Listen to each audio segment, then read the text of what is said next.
আজকের পর্বে চমক, জল কেলেঙ্কারি নাকি পরিকল্পিত ষড়যন্ত্র। ভাবুন তো, একটা কলেজে হঠাৎ করে সবাই অসুস্থ হয়ে পড়ছে, আর সেই ঘটনার পিছনে যদি থাকে ইচ্ছাকৃত ষড়যন্ত্র।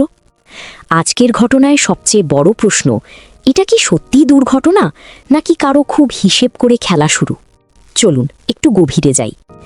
বাইরে থেকে দেখলে মনে হচ্ছে জল দূষিত হয়ে গেছে, আর কম্পাস সেই সমস্যা সমাধানে এগিয়ে এসেছে। কিন্তু আমার মতে বিষয়টা এত সহজ না। কারণ যেভাবে খুব দ্রুত বিশৃঙ্খলা ছড়িয়ে পড়ল, অভিভাবকদের উত্তেজনা, ছাত্রদের অসুস্থতা, সবকিছু যেন একসাথে প্ল্যান করে ঘটানো হয়েছে। আপনারা হয়তো খেয়াল করেননি, কম্পাস কিন্তু খুব ঠান্ডা মাথায় পুরো পরিস্থিতি সামলাচ্ছে। সে শুধু সমস্যা দেখাচ্ছে না, সাথে সাথে সমাধানও দিচ্ছে।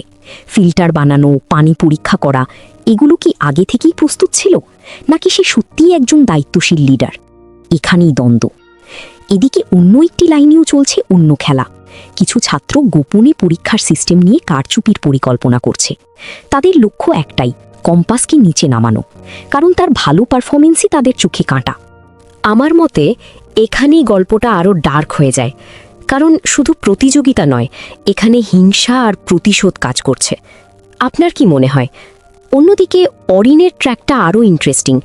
সে পরিবার থেকে রিজেক্ট হওয়ার পর নিজের অবস্থান প্রমাণ করতে চাইছে, কিন্তু তার মধ্যে একটা অস্থিরতা, একটা ইগো স্পষ্ট দেখা যাচ্ছে। আমার মতে এই ইগোই তাকে ভুল সিদ্ধান্তের দিকে ঠেলে দিতে পারে। প্রশ্ন হচ্ছে, সে কি শুধু নিজের প্রমাণের জন্য কিছু বড় ভুল করতে যাচ্ছে? আর সবচেয়ে বড় শকিং অংশ, পর্দার আড়ালে কেউ কিন্তু পুরো ঘটনাটা অর্কেস্ট্রেট করছে। মানুষকে উস্কে দেওয়া, পরিস্থিতি উত্তপ্ত করা, এসব কিছুই পরিকল্পিত।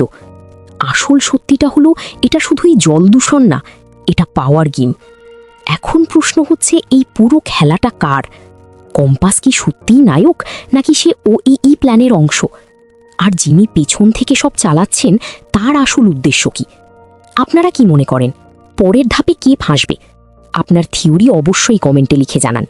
ভিডিওটা ভালো লাগলে লাইক করুন, আর এমন ডিপ অ্যানালিসিস পেতে চ্যানেলটা সাবস্ক্রাইব করে রাখুন, কারণ আসল খেলা এখনও বাকি।